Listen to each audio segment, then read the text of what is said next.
there's certain battles in life that are always gonna be there. You're always gonna be fighting them. Then the thing is not to be discouraged by them.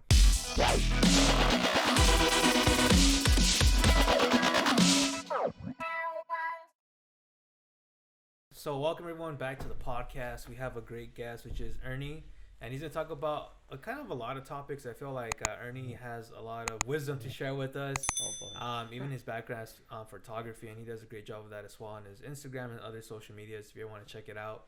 And Erny, welcome to the podcast. How was your day? It's been good. It's been good.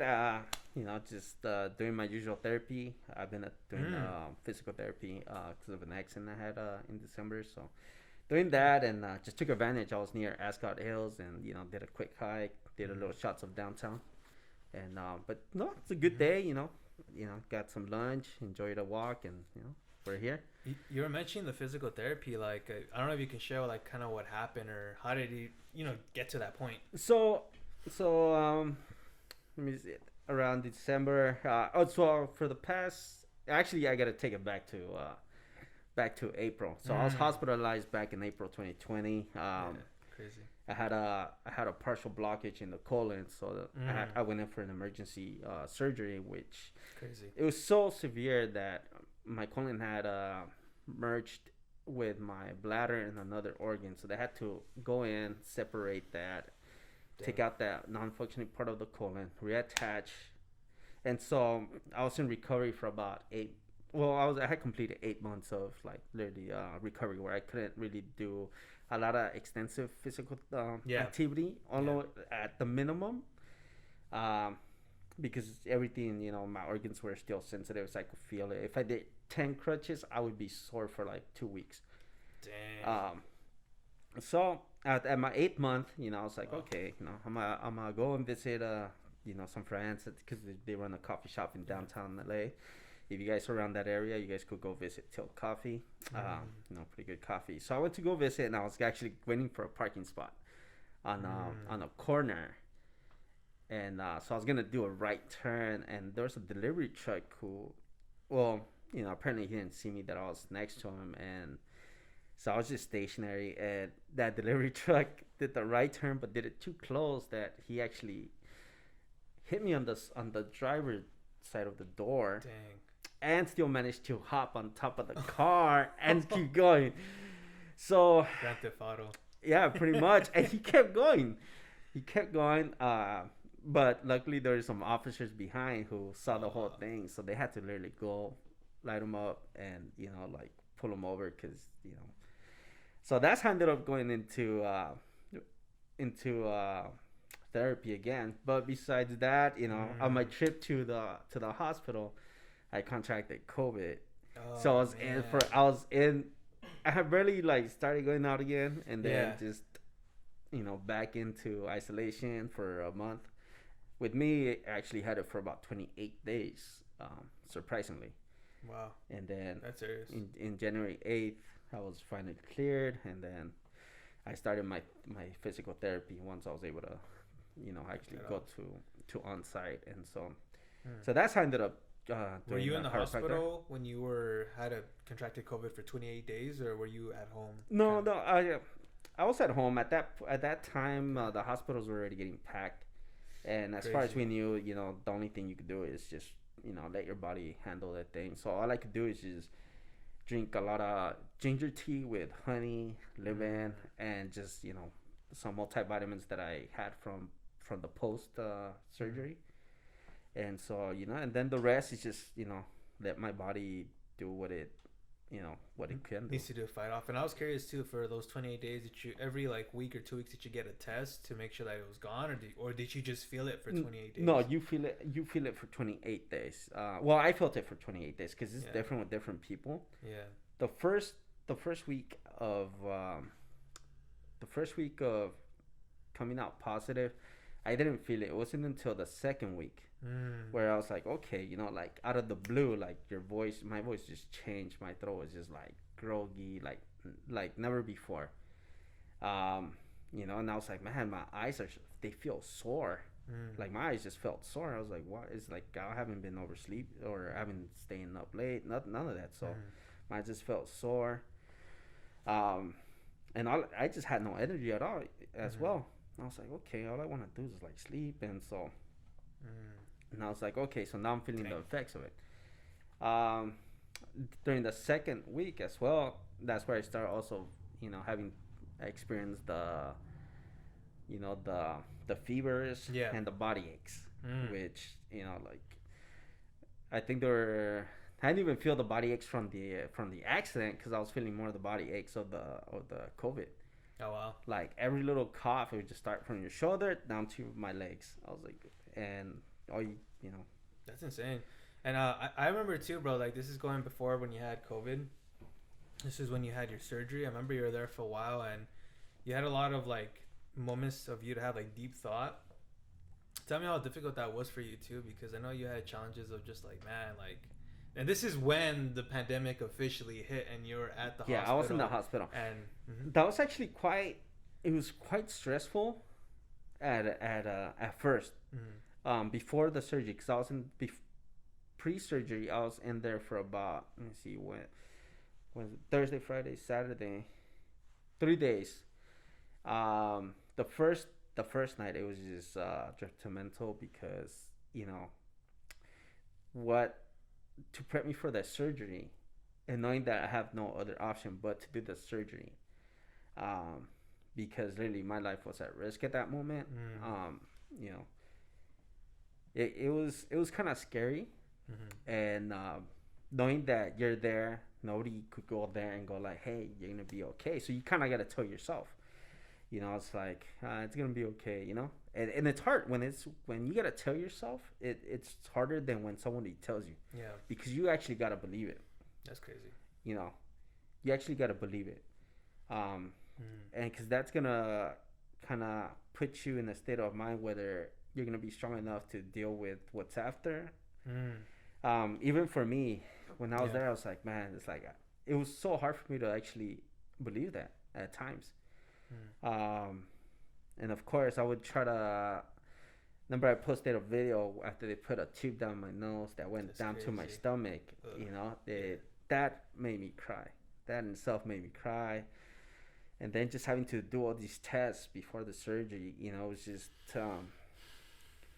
it was scary. And to have to tell yourself like like Mm. you're gonna be okay, you're gonna be good, and it was scary. And once I got to the surgery part, um, remember they're taking me to the OR, and I remember the surgeons, they Mm. came up. They're like, "Hey, it's like, you ready to rock and roll?" Not, and I was just like, "Not What? really."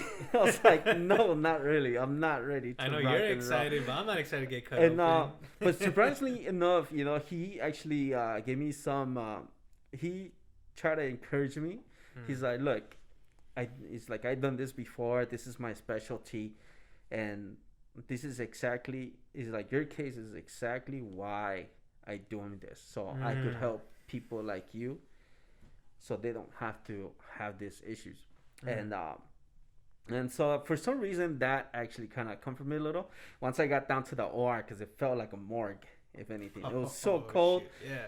You walk in, and all you see is these knives, saws, and I'm like, oh man, so I'm Yeah. about to get cut up. And Oh snap. so I remember they're like, okay, we're gonna put this on, just breathe in. I was like, wait, can I at least see who's leading the surgery?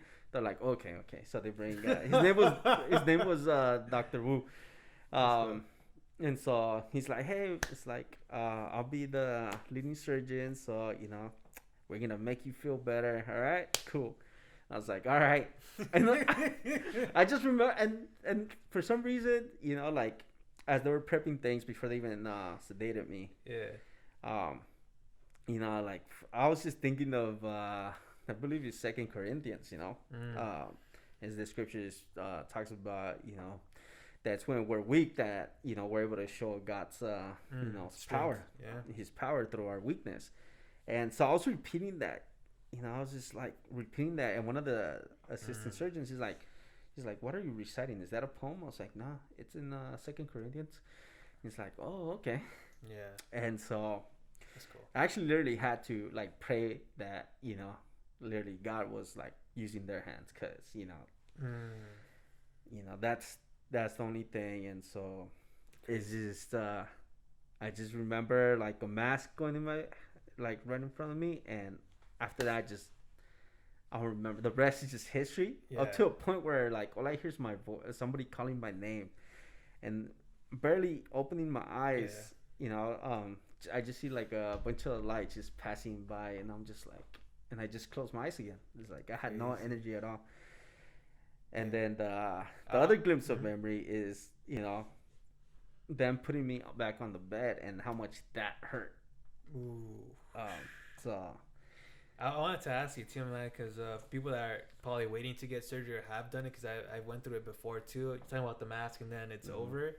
And as far as I mean, like you go to sleep, yeah, like what advice would you offer to stay optimistic? Because it's kind of like weird, bro. Because I remember being in bed too, and they're trying to kind of encourage you, but you're like, dude, I don't know what's gonna happen. You yeah. know, like I don't know if I'm gonna. I dislike when people share the horror stories, like, oh, you're gonna be during surgery, you're gonna wake up. You know, I was Yeah. like, anyways, but what advice would you offer to people that to stay, positive during that time? To be honest, I think it's hard to give. It's hard for me to give an advice with that scenario because Mm. I don't know. I just feel like now they're more relaxed. So I'm pretty sure now you could actually have a visitor, Mm. after surgery Yeah. as compared to then. Um, but if I could, um, you know, it's just think about the benefit of it. I think for me, knowing, once they told me what my condition was and what the risks were, like, I just thought about more of the benefit than I did of, the actual process. So I thought Yeah. of more of the benefit. Okay, I won't. I won't have to have Yeah. that issue. I won't have to maybe 7 years from now on have to come with this issue again. Mm. Um, so I was just thinking about the benefit of it. Mm. Because it's just when you're in that position Mm. and in that time and place, Yeah. it's kind of hard to stay optimistic. So even for me, so I Yeah. like to. It was hard for me to even stay optimistic. Even during that time. Yeah. Crazy. I know also too, man, there was probably a lot of time that you couldn't even go to work on because you had to go through recovery through surgery and then even you caught COVID. Yeah. How did you kind of like survive all of that, bro? To financially. So I have a good friend. We were in the same region. He's in the East Coast now. Mm. And I remember, and I enjoy talking to him about finance. Mm. I growing up, I was always bad with finance. Like if I saw something, I would buy it, even if it meant I must stay with only $5. Mm. Um, but with a lot of mistakes, I learned, Mm. especially with finance. So I remember talking to him, and he was sharing something about the stock market Mm. and investments, and he said something about a marker in the economy. And so in my mind, I was like, hey, so I actually asked him. I was like, hey, so what advice would you give someone like me who maybe I don't have this, I don't use credit cards. I tend to be more of paying Mm. cash and pay, only as, you know, I set a budget of what I'm gonna spend. Mm. And so, I asked that question, what advice he would give me considering those markers, because he did tell me, things might go a little rough for the next couple of years, which so far they've proven to be a little, they've been on track with that. Crazy. But one of the things he told me, and I remember I shared this with other people too. I don't know Yeah. whether they listen to me or not, but Yeah. I was like, he told me save whatever you can, whatever you're making, try to minimize your spending, Mm. and save. He's like, right now, cash is gonna be the way to go. Mm. And so sure enough, and this was before my surgery, Mm. so I started saving. Mm. I would only spend on what I would maybe eat for lunch at work, or water, What you needed. or Yeah. gas and stuff. Just stuff that I needed for work, paying Mm. my phone and all that stuff. But I would save. Mm. I started to save and save. So when that happened, those And once I was out, and I needed to get specific vitamins because I was gonna be lacking a lot of nutrients. So I had to get vitamins and start, you know, what they would call organic, but it's grown from the to me. If I cook it, it's organic enough. Yeah. So I was starting to buy more vegetables that I would eat. I was eating a lot of more like soft meals, like light, like Okay. oatmeal, vegetables, mashed potatoes, lean meat, Yeah. but not so much of it because I had to start slow. Had So I had to start slow, and for some reason, for odd reasons, vegetables tend to be more pricier than any other than junk food. Junk food is cheaper, so that's why everybody gets it. Yeah. But vegetables, they tend to be a little more on the pricey side. So eventually, all that adds up. But because I was saving, like I was like, okay, this is what I need, and so that's where I would just same thing. Even though I knew like okay, I could survive for a couple months. Yeah. Even with the spending, like I'd be conscious about where I was gonna spend. Yeah. Like if I could find, I would like literally go on search markets which one had like the broccoli at a cheaper price than the other one, and I had to be like that because I wasn't working, and so. But it's great that you're even sharing that too. It's like you're mentioning buying what you need and what's important to you, and like you're mentioning about your friends saying stick to cash, and even save money now because it seems like what you mentioned is kind of happening, with just what's going on with the economy. And would you say like what's your thoughts on just like, I know for some reason the country we live in, it's kind of like pushed on you to buy more, kind of like keeping up with the Joneses, buy more than you should. What do you feel like the best way to kind of counter that or that mentality?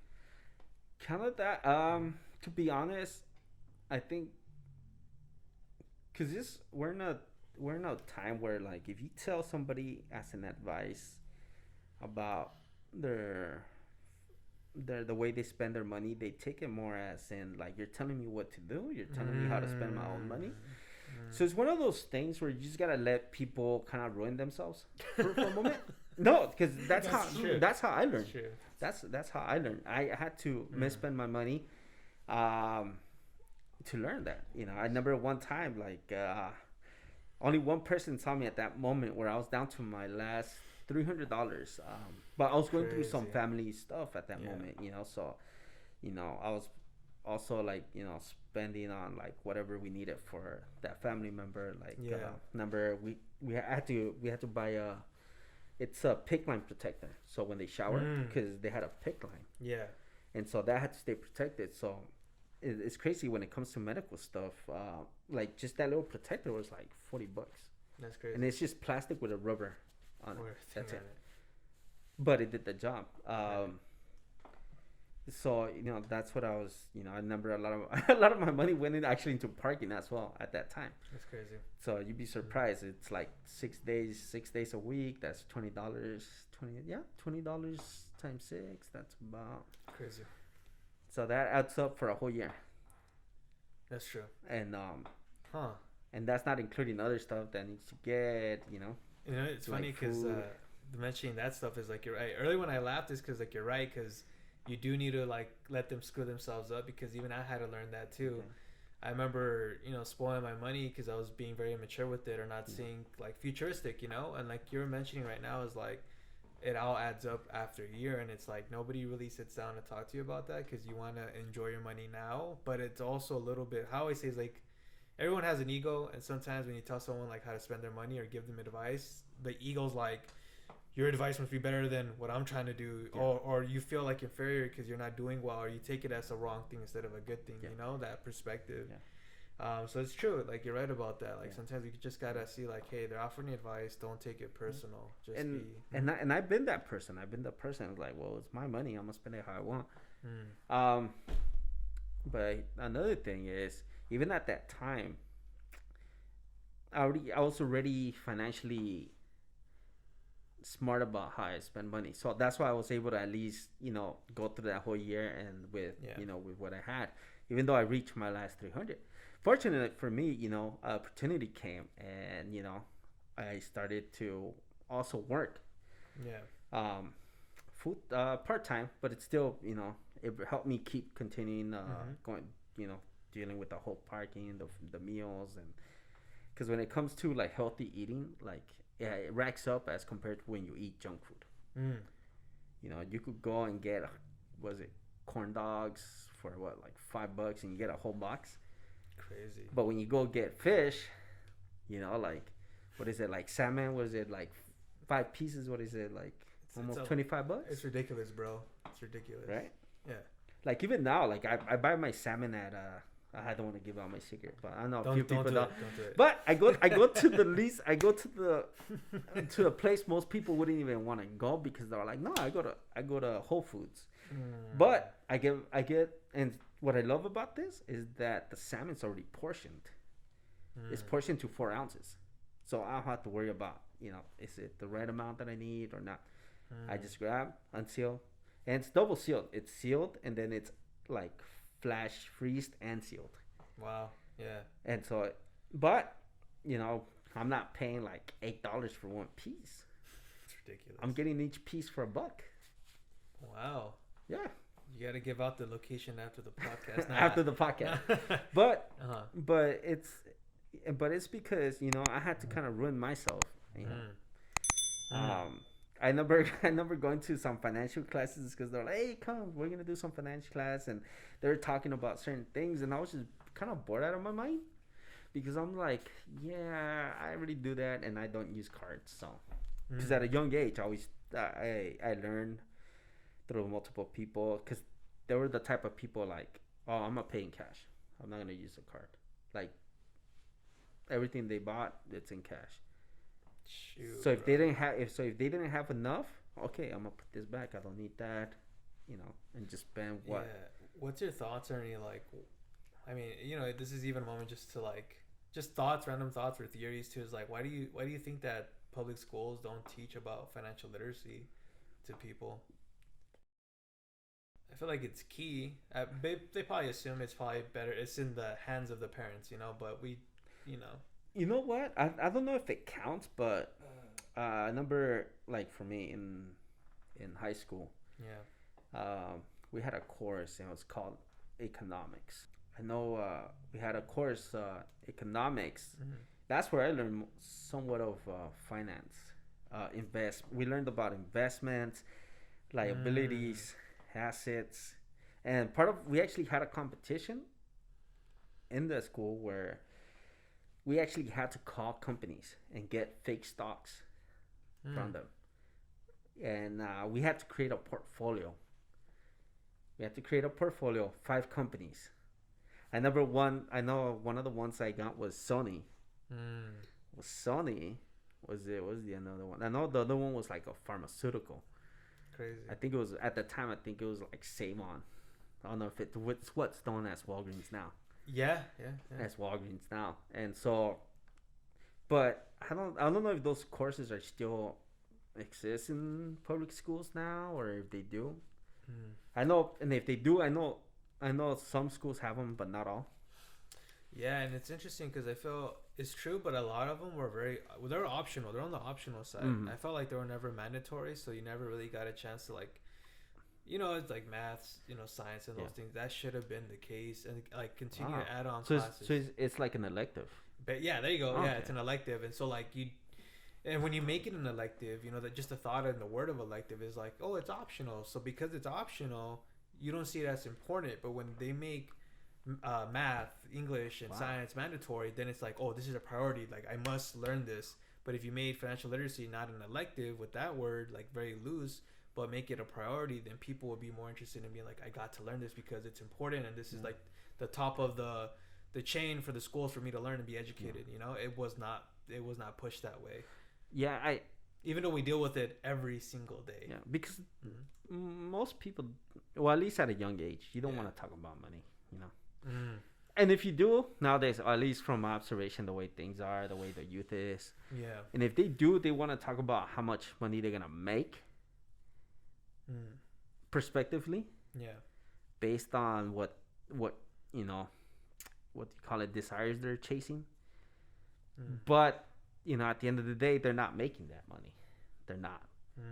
At most, they're probably making what, like, I don't know, but they're not making what they always imagined they were gonna make. Ooh, I see what you mean. You know.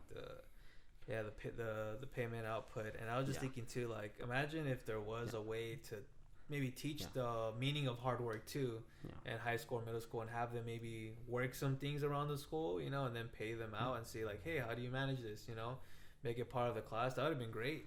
I think it would have been like a big skill set, because maybe, you know, parents can do that with chores, but it's really rare. It's not all families can do that, or in urban areas. Because even for us, the economics class, that was actually not an elective.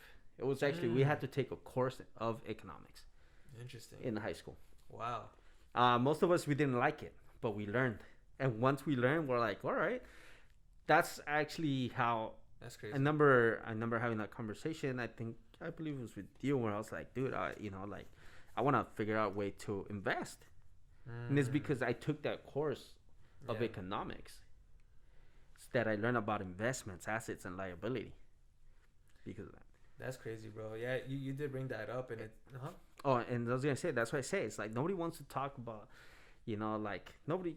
You offer someone now, hey, you know, like, you gotta take a class of economics. The response probably gonna be like, nah, I don't want that class. And if you make it an elective, nah, I'm gonna skip out. Yeah, I'm gonna skip out. You know, I don't want it. But if you give somebody, make it as a required course, they're gonna go in with the attitude of like, I don't like it. But once they start learning of how they could actually make, you know, money in a smart way, they'll probably at the end they'll probably have that in mind, that they'll still pursue their desired career, or their you know, their entrepreneurship that, you know, they want to pursue, but they'll also walk away with that knowledge of investment. So if this is not working out, and investment, but they have investments going on at the same time, it kind of gives them somewhat of a, you know, they're a foot in there already. So if this doesn't work, okay, you know what, I'm 2 feet on the investments. Let's see how that goes. That's crazy. And you know, thank you for sharing that. Even on your end too, I know that you're also kind of in a way doing contracted work, right? But you also do tech to the side. Would you say that's kind of like your little small business that you do? That's mine, actually. I actually started that in high school. Oh, wow. Well, senior year in high school. I remember getting my first Dell, the Pentium 4. Back then, it was the best thing out there. Oh, you got a P4? You got a P4. Nobody knew when you tell somebody what a P4 was, they think of the McLaren P4 or the P1. That's a newer model of the P1, but no. Interesting. It was not a McLaren P. I don't think there's a P4 in McLaren, so. Yeah. But you would think it was because of the P1. But, so I remember getting the Pentium, and I remember the first time it got messed up. I was like, man, it's like, I had a friend whose dad worked for NASA. He did the programming for and so he knew about computers. So I took it to him. I was like, hey, think your dad could check my my Dell doesn't want to turn. So he reinstalled the system. He did it for me. I remember watching him do it. And crazy. And so I was like, this is actually pretty cool. And so I just and it happened again. But instead of going to him this time, I was like, okay, I'm gonna learn how to do this. So fair enough, you know, this type of tutorial videos were not on YouTube.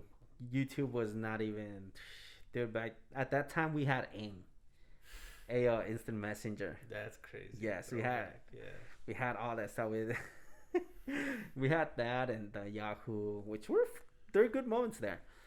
But, you know, since we didn't have those things, I had to really explore how to do this. And so all we had was like a brand new Google that was barely launched.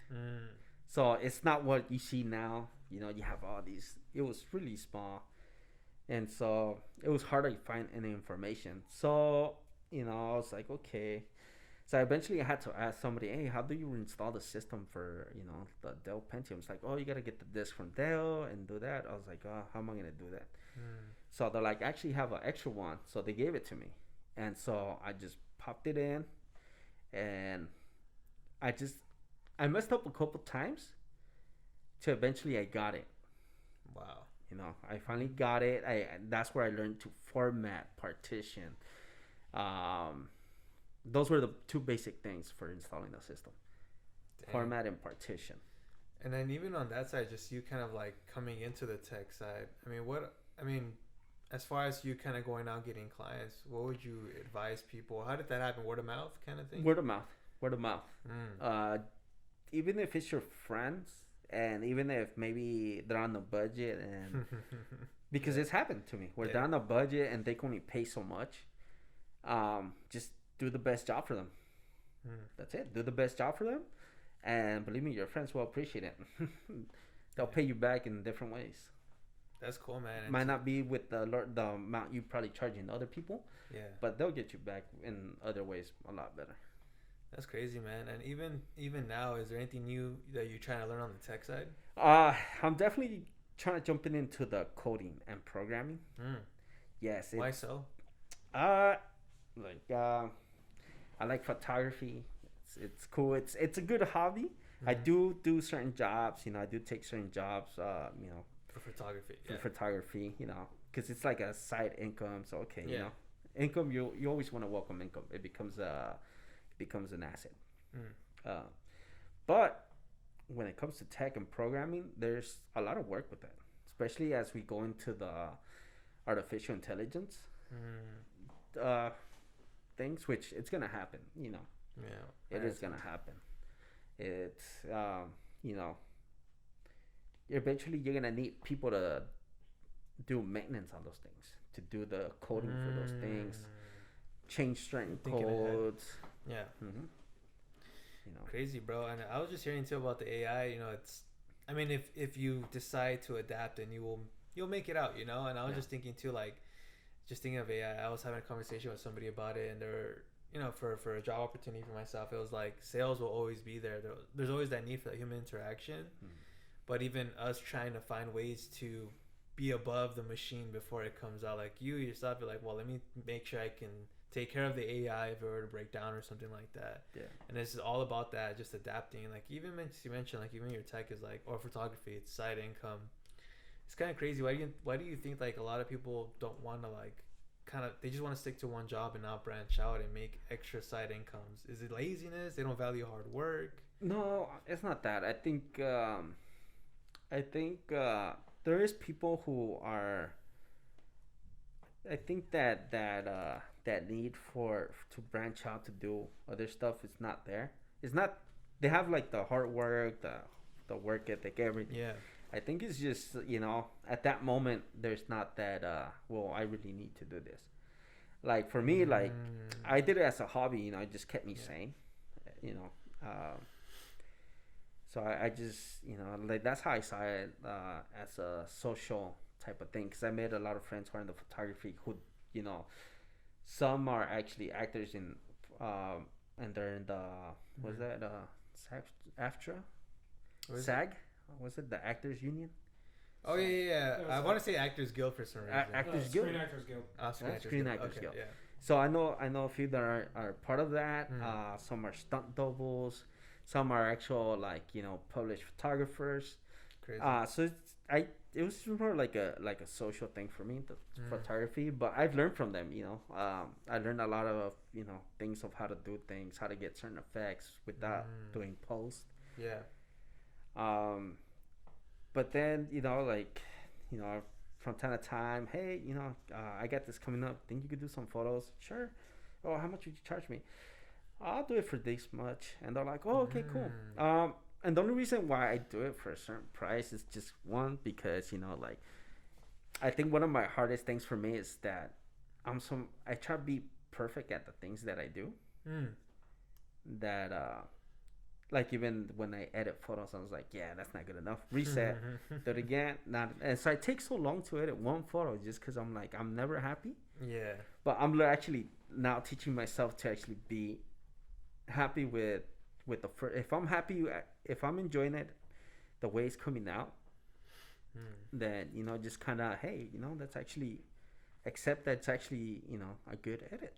And And I was gonna say, I know that from talking about the different side incomes, how would you help like an introvert that needs to kind of come out of themselves to go ahead and network like you're doing? Like you did photography and you kind of started connecting with people. Like, That's uh that's a toughie. That's a mm, toughie because um like even I myself, even though I do socialize a little bit more, I don't socialize with everybody. mm. One thing I don't like is small talk. I just I agree. I despise Yeah. small talk. For example, this happened to me all the time. Hey Ernie, how are you? And you start talking and they walk away. What? Get away from me. Why would you ask me how I'm doing? You're gonna walk away. You know what I mean? And I know what you mean by that. Is like, how's the weather? Oh yeah, it's this and this. Oh, and hold then on. you want, yeah. No. That's how it is though. Like It people, is like that. and no, go ahead. So you become selective. Uh, You become selective, and I'm very selective. I got very few close friends. mm, You know, sadly, there's some that I'm just like, well, sorry, I got to cut you off. yeah. But it's not because they're necessarily like, you're horrible people. How dare you cut me off? No, it's just, like I have them in a different spectrum. I see. Like you are that friend that I know your communication sucks. I know you don't like to talk, Yeah. but it's okay. Like I'll put you as the friend who likes to talk for 5 minutes and that's it. Yeah. Then I have the friend who, Crazy. like to talk to them. They like deep conversations. Got you there. Mm. Then I got the friend who is a theorist. Okay. So I've learned to treat everybody Yeah. accordingly. Yeah. Because I can't treat everybody the same way because everybody's different. So I have to adjust to okay. So this is their personality. This Yeah. is how they are. So this person just wants to be heard. Okay, I'm just gonna listen. Mm. Because I can't treat somebody who's very talkative the same way I'm gonna treat somebody who's not as talkative. Mm. And then I do have a few friends, who I've known for a long time. We're friends who we don't even talk. Like we'll hang out, but we don't talk. There's no need to talk. Mm. We'll just like sit there, be lazy. Like, hey man, a few words every so often. Dude, have you thought about that? Yeah, dude. And we'll talk about it. It's crazy because by itself, things subjects come out. Like it could be from the Milky Way to to aliens or whatever. So Yeah. because there's so many different. There's definitely a lot of different personalities Mm. in this world. So it is tough to adjust, though. That's the thing. Yeah, and I liked how you said that you had people in different categories. Not in a bad way either. It's just like you said, everyone has kind of a bit of a role that they fit in like your friendships. And I kind of agree with that, man, because it's not even to be offensive or anything like that. Like you said, there's people that just want to have small talk and that's just how they are. But if I'm looking for something deeper, then you go to a certain person for it. But I was saying, like, for you, like, I heard you earlier saying that you had to cut off certain people in your life. What kind of led you to that decision? Did you feel like they just weren't healthy for you? Yeah, I just felt like they weren't healthy because there was a lot of projection. A lot of stuff that it was their issue. Whatever was happening there, it was for them to deal with, but never did. And somehow, it was being projected towards me, and it was being made seem like I was the one with that issue, but never really was. And there was just no respect there as a friend. There was just never respect. There was only respect through mouth, but not through action. Action speaks louder than words. I always say that because some people can say a bunch of things, and I even think biblically too. It's like people's words are like honeycombs. It's so sweet, but then it's like you have to follow up with the action and try to implement it, or else it's just that's what it is. At the end of the day, it's just talk. But yeah, even as you're mentioning about just having to kind of cut that person off and then projecting, it seems like this person had their own battle or insecurities going on, Yeah. And somehow they were trying to like pass the baton to you, a baton of insecurities to you, you know? Yes, like it's bad enough I have my own insecurities, Yeah. but there's certain ones in this world. Okay, those are not it. You know, those Yeah. are definitely not it. You know. You know what's crazy too? I was thinking is that this person continues to pass on their insecurities to you, and it's like almost again, it's probably just a theory. Maybe it might be true or not, but like if you hear something over and over and over again, you start to believe that narrative. And if that person continues to push that on you, you start to, you know, it kind of like tricks you out in your mind to like, oh, is this really true? You know? Yeah. But then you realize, no, it's not. This is coming from that individual, not me. Yeah. Like now when that happens, I'm just like, well, it started again. You know, that's how I take it. That's how I take it because I have to.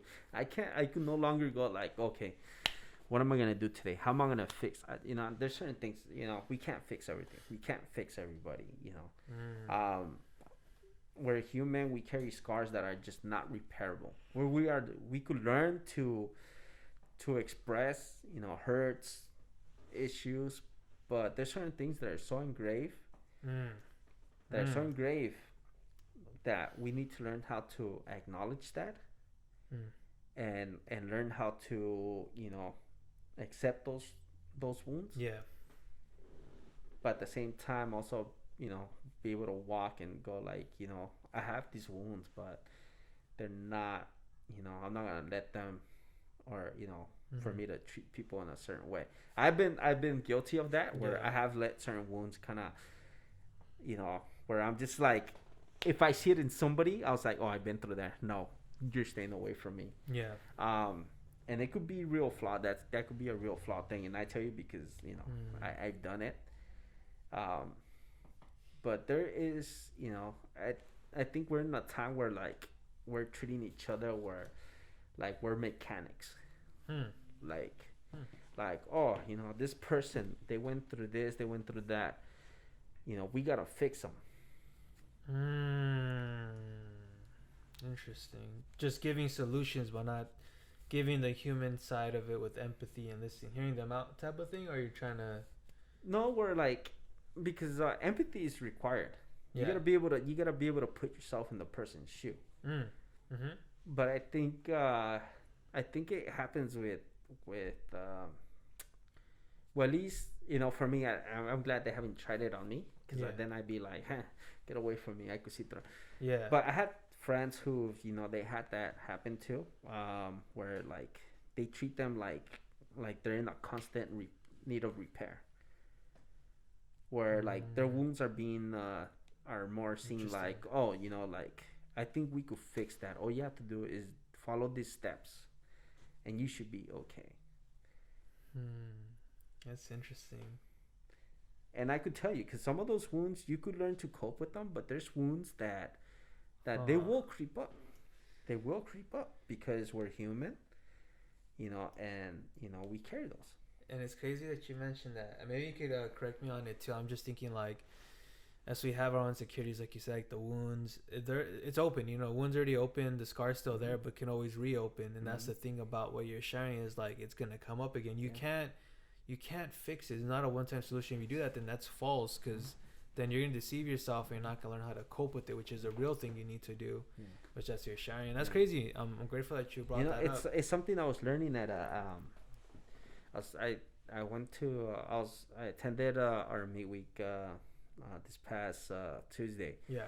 And one of the things that I heard there was awareness, you know, because some of those wounds they're not gonna magically disappear. Yeah. And I think those are wounds we gotta like hand over to, you know, to God, you know, give it to Him. There is wounds that we're able to manage, you know, through you know, through help, you know, therapy, or, you know, other means. But then there's wounds that we just gotta give them to God. You know, it's crazy as you're mentioning that. I was just thinking like, there's the awareness part, but there's also, are people accepting their wounds? You know, how to cope with it. A lot of people like the self-awareness, but once they're self-aware and you know what your issues are from your past or whatever, can you accept that? So once you accept it, you can now start the process to work on it, not be in denial. And it's hard because you know, I could tell you, when I become aware of what my trigger is, I actually become a little discouraged, because I was like, oh my gosh, I'm dealing with this again. You know, Yeah. there's certain triggers that you gotta be aware of, but I think and it's something that I work with. Yeah. I'm constantly working. Like if I know there's certain battles in life that are always gonna be there. You're always gonna be fighting them. Then the thing is not to be discouraged by them, but every time that you're able to make it through, be encouraged that okay, you made it past this battle. And the next time that happens and you make it through, hey, like I'm happy because here we go. I that battle I won again. That's good stuff, bro. Thank you for sharing a lot of good information. I think it's good gem pieces for people to realize on just, the people you surround yourself with, being self-aware. It's all good advice that's going to help you, or even like translate into other areas of your life, whether it's going to be spiritual, following God, or even just like your career and things like that, because it does stem, it's who you are. You carry that with you every day. But I wanted to ask you, Ernie, I know 2020 was a crazy year. Now that we're starting 2021, what's like a new goal for you this year? A new goal for me? Oh man. Actually, I am currently working on getting back on my feet. I felt like I got, we all started with goals 2021, but I felt like I got sidewiped. on the first one. Yeah. But definitely, I'm actually more enthusiastic about my photography. So I'm trying to push for that. I was actually thinking of using some of my photographs to make a couple, some decent coffee, pillows, coffee cups, my images on there. I thought it'd be cool, That's cool. I thought it'd be cool. Why not? Not? Like having my friends sleep with my images on there. I'll send it over and I'll be using it for the podcast. But yeah, so definitely I'm more enthusiastic about my photography, and definitely I want to have at least, definitely the tech stuff up and running. That's my goal. Have it up and running more stable. Yeah. How it used to be. So my plan is to, hopefully get recertified on CompTIA, and maybe do some Network Plus as well. So nice. And any shout outs before we wrap up the podcast? Shout out to the camera crew, to the audio crew, master cinematographer at the house. So me with no chair, just standing here waiting for this shit to the king of audio. Yeah, shout out to you guys. Definitely thanks for definitely, like, for me, I kind of set this as a challenge because I'm not a good speaker. I'm definitely not a good communicator, and it sucks as being being a little on the timid side, and a lot of people confuse it. They're like, "Hey, Erny, I see you're an extrovert." I was like, no, I'm not an extrovert. It's like it appears like that when I'm with another introvert who just happened to get along with me. Because it's true. Like, when you're like that, like, I get along. A lot of my friends are introverts. Yeah. But then there's some that are, what they call it, ambiverts. The mixers. Yeah. Mixers. So they get it twisted. They're like, hey, you're just like us. I was like, no, not. I was like, not. That's how I survived the whole month in the room by myself. Live streaming, okay? I remember that. And so so it's like, it's just, I'm very open with people that are willing to show that they're interested to actually have like an honest friendship. I'm a complete different person as compared to, I could sniff out, man. It's crazy, man. It's interesting. Just this whole introvert, extrovert, ambivert, omnivert, whatever. That got me carnivore. There was just extrovert and introvert. I don't know where the mixture stuff came in. It's like, what are we, like, dog breeds or what? No, but what's interesting too is just like what you kind of mentioned is like, yeah, you're right. Like, that's why even for me, like, I love conversation too, but if it's like, I could keep going. I'll say this: I can keep going and talking if it's deep. Then my I don't know what it is. Like you said, once you notice another introvert that can, like, get deep with, like, it doesn't feel like you're using as much social energy. Nah. But if it's not the case and you feel like it's not all cases, maybe some people or extroverts or whatever, it costs more energy for you because it's like small talk, but it doesn't fuel you. It doesn't make you deep. It doesn't make you want to, like, reach for more energy. Like, it's weird. Yeah, because when it's natural, like, you just keep bringing up more questions. Exactly. Right? You just hey, so one question leads you to another. And it's the key part is the natural part. But yeah, you're right on there, Ernie. And I wanted to say thank you for being on the podcast. And Any last words? Definitely. Thanks for having me here. I said this. I'm telling you, I set this as a challenge. See how it would go. Like I was like, for me, I remember when you said what topic, I was like, just throw me whatever. Just throw me whatever. Like I'll see. I'll see how I wing it. Because that's what I do. I wing it at things. Yeah. And see how hopefully. And the crazy thing is too, guys, is that this was how many months in the making? Maybe 4 months in the making. And I was trying to reach out to you since last year. Since last year, he was trying to be like at least the first 10. I was hoping, or first 15. But here we are at the 30ish. Is it the 30ish? Yes. Oh wow! Almost reaching 40. That's exciting. Holy crap. Yeah. Yeah. Literally, it's like we're almost gonna be at the 40. It's amazing though. It's a beautiful thing though. I love it. I love it. But this was fun. This was fun. I think I could do it more often. Oh yeah, definitely, man. We'll definitely have people returning guests, and hopefully down the road maybe 2 people, even more. Bro. But with that being said, that'll be wrapping it up for us, guys. Check us out subscribe on YouTube, and also check us out on Instagram, and I'll also put Ernie's information and also like his Instagram for his photography as well. Until next time, guys. Peace out. All right, you guys have.